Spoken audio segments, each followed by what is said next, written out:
Appreciate you guys, YouTube fam. It's Gabos back on another one. I rock with you, you rock with me. Consider hitting the subscribe button. Know what I mean? Because that's the wave nowadays. Know what I'm saying?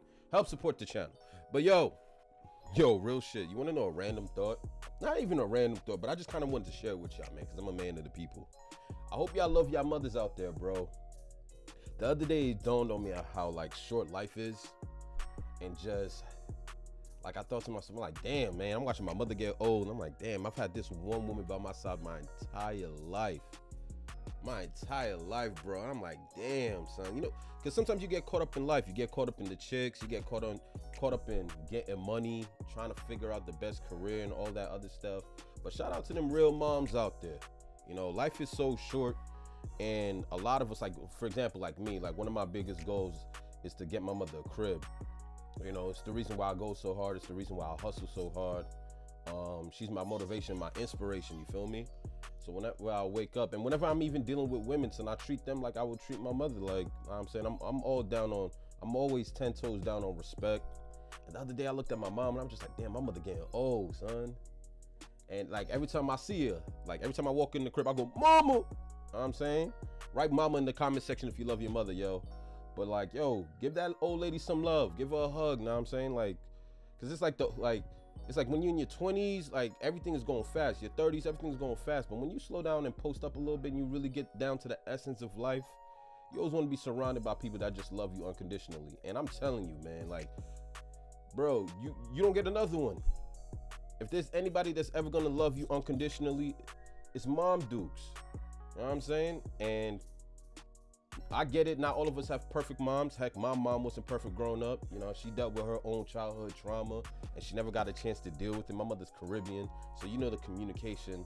Like I always say, like once parents reach a certain age, they develop this level of stubbornness where no matter how much you try to communicate certain things to them, it's either they feel like they've lived a long life, right? So they know it all, or they lived a long life and they're not trying to hear whatever you got to say because it's like, what can you possibly tell them? You know what I'm saying? So parents reach a certain age, once they cross 50 and 60, man, you're gonna be dealing with stubbornness forever. You feel me? So my mother get on my nerves, but life is so short. Appreciate that lady, man. Give something nice for the holidays. You know what I'm saying? But I just wanted to share that story about moms, and if you got a real mom out there, I mean, give her a hug today. Shit, that shit is free, bro. You know what I'm saying? Hug the woman that brought you into this world and gave you life. But all right, let's get to this deadly shooting. We got SEAL Team 6 member on killing bin Laden. Yo, bro, I've never heard the story of how this man brushed. I just heard that he brushed. We ain't seen no photos, ain't no leakage. Like, this is top-notch, confidential information. It's never gonna get out. It's never. There's no leaking, there's no breaking through, there's none of that. But this dude gives this story. I'm like, hold on. He the shooter. But we're going to get right into it. I rock with you if you rock with me. Well, I probably already said that. Subscribe to the channel. I rock with y'all, man. Let's get right into it, bro. Listen to this story. Osama bin Laden. Then we were serious. No high-fiving, none of that. Just, can we go now? And we met the teams, the girl that found him and all that stuff. Trained for a few days and then went to Afghanistan and waited for the green light, which we got, and then we launched. And we had come up with the perfect plan, rehearsed the perfect plan, 90-minute flight that we should die on. How we're going to take the house down. We've done this Yo, a 90-minute flight, and my son is anticipating death. Did I hear that right? Like, hear this dude, bro, with just so nonchalant. And we had come up with the perfect plan, rehearsed the perfect plan, 90-minute flight that we should die on. How we're going to take the house down. Get me off this flight. Why is this a part of the plan? Worst case scenario, we die. I get that mindset. That's the worst thing that could happen. But to get on a plane and say, odds are we're going to die? Why would you get on that flight? This man is outside. I like him. We've done this hundreds of times, so it shouldn't be a big deal. What's the worst thing that could happen, though? Someone said helicopter could crash in the front yard, so that happened. So we started off with a helicopter in the front yard. The pilot did it to save everyone. So you had two helicopters. How many guys flew in that mission? 23. 23 guys, so split evenly on each helicopter? Yeah, and then Cairo, the dog, was there too. Cairo, the dog. Mm-hmm. And so our plan, we were going to put guys down right in front of bin Laden's house, fast rope, everybody out.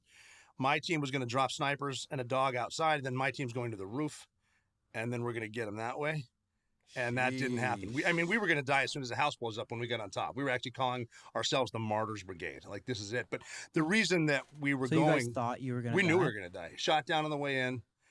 Immediate fight when we get there. House-borne IED. We're going to run out of fuel and then end our short lives in a Pakistani prison or shoot it out with the Pac Mill until we're... This is why I never believe anybody that tells me they tough, bro. If you showed me this dude in just regular streetwear, I would think nothing of it. Prototypical couple glass of milk. Know what I mean? I'm not thinking this man's one of the most courageous men on the planet. Where this dude says he was a part of a mission which he expected to die and he still went through with the mission. The Martyr Brigade? We here to die. Mission? We just here to die, bro. You can never judge a book by its cover, son. These soldiers, these military shooters and snipers, they savage, bro.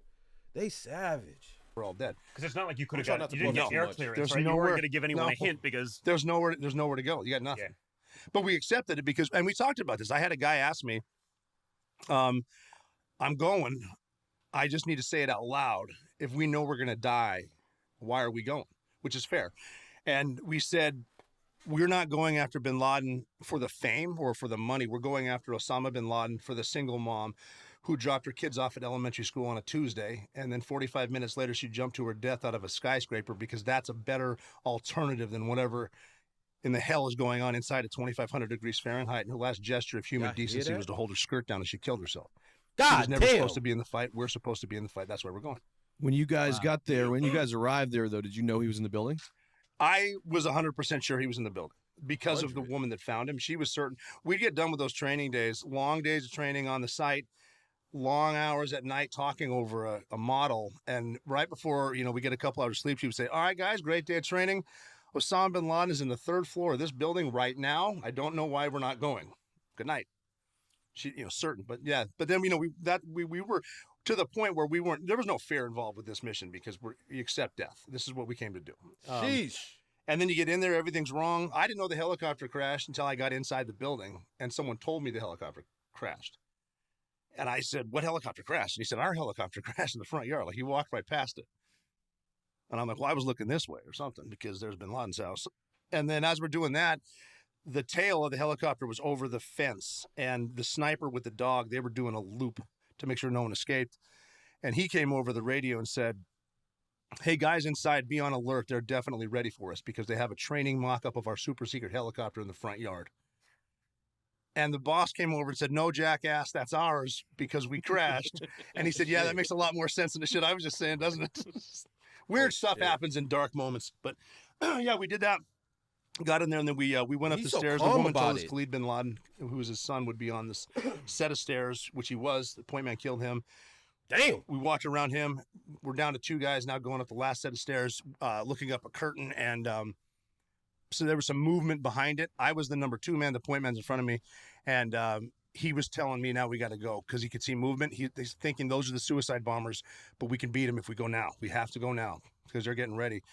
And I had no one behind me. I was like, well, I guess this is it. And I wasn't being brave. It was more of I'm going to blow up now, and I'm tired of thinking about it. Let's just get it over with.